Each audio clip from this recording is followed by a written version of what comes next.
माननीय सर्वोच्च न्यायालय की तरफ से ये आदेश था कि अब्बास अंसारी को अपने पिता के आज 10वें के फातिहे में सम्मिलित होने के लिए उसका व्यवस्था किया जाए। उस क्रम में आए थे और फातिहा हुआ। अब मजार पर आए, फूल की चादर चढ़ाए, मिट्टी डाले और रुखसत हो गए गाजीपुर जेल के लिए। क्षेत्राधिकारी मोहम्मदाबाद साहब जब आए थे पुलिस अधीक्षक महोदय के एक पत्र को लेके, तो हमने उनको बता दिया था कि 11 तारीख को नमाज जो होगी ईद की, तो वो तो क्योंकि वो कारागार में है, उचित होगा कि वहीं पे उनको नमाज पढ़ा दी जाए, क्योंकि यहाँ ला के फिर ईदगाह में नमाज पढ़ाना व्यवधान बहुत होगा, हम लोग भी कंट्रोल नहीं कर पाएंगे। तो वहाँ नमाज पढ़ा लीजिए। नमाज पढ़ने के बाद फिर जब आप उचित समझिएगा लेके परिवार में आइएगा। कल साल भर का वो त्योहार है और पहली ऐसी ईद है जब मुख्तार अंसारी दुनिया में नहीं है, तो उस परिवार में उस गम के माहौल में जो लोग आएंगे, शिरकत करेंगे, उनके लिए पुरसा देंगे, उस कार्यक्रम में शामिल होंगे। तो कल तो कोई रोजा है नहीं कि शाम तक मगरिब के बाद ही रोजा खोलेगा आदमी और तब आके फातिहा पढ़ेगा, ऐसी तो कुछ नहीं रहेगी।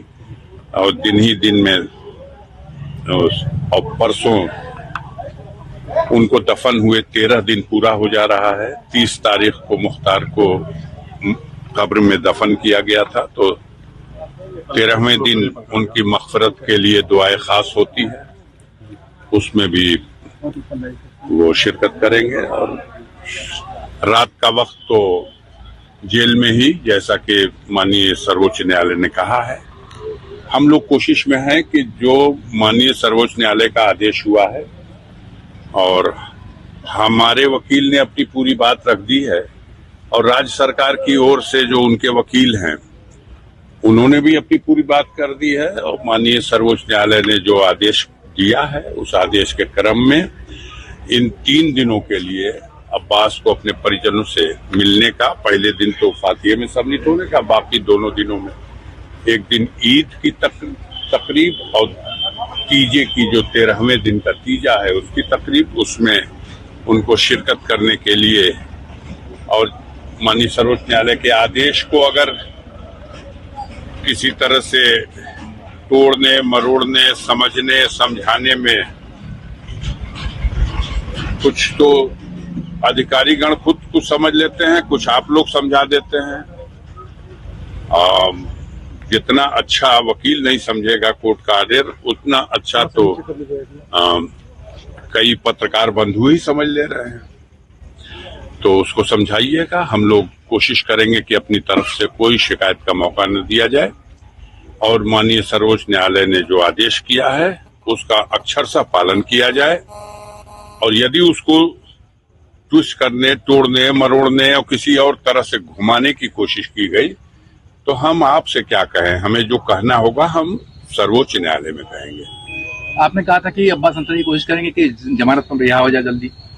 मैं आज भी कह रहा हूं, आपको तारीख नहीं बताऊंगा कि आप पहले ही से वहां खड़े हो जाइए जाके कि होने न पाए जमानत, लेकिन उम्मीद करता हूं इसी अप्रैल में ही।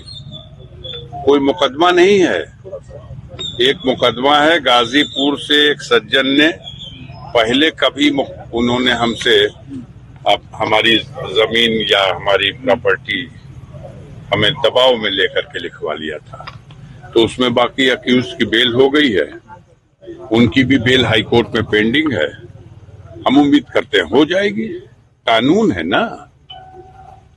और दूसरा वो है जिसमें उनकी पत्नी मिलने गई थी तो बताया गया मुकदमा कायम करके कि मुलाकात के लिए जो प्रक्रिया परमिशन की होती है वो पूरी नहीं हुई थी, इसलिए उनको भी बंद कर दिया। उस केस में इनको भी, उसमें भी सारे लोगों की बेल हो चुकी है, चाहे जेल अधिकारी रहे हों चाहे उनकी पत्नी या उनका ड्राइवर या जो अकेली इनकी बची है, वो भी जिस दिन कोर्ट में नंबर पे आ जाएगी वो भी बेल होगी। अब एक केस बचता है सिर्फ, और वो है ईडी का।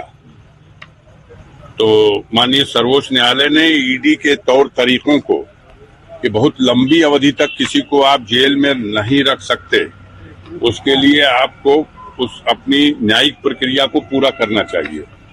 आपको पता ही होगा, आप लोग तो बड़े वरिष्ठ पत्रकार हैं, ईडी के जो मामलात हैं, जो मनी लॉन्ड्रिंग के होते हैं, वो किसी के लिए सर्वाधिक सजा 7 साल की होती है और 1.5 साल से तो वो जेल में है।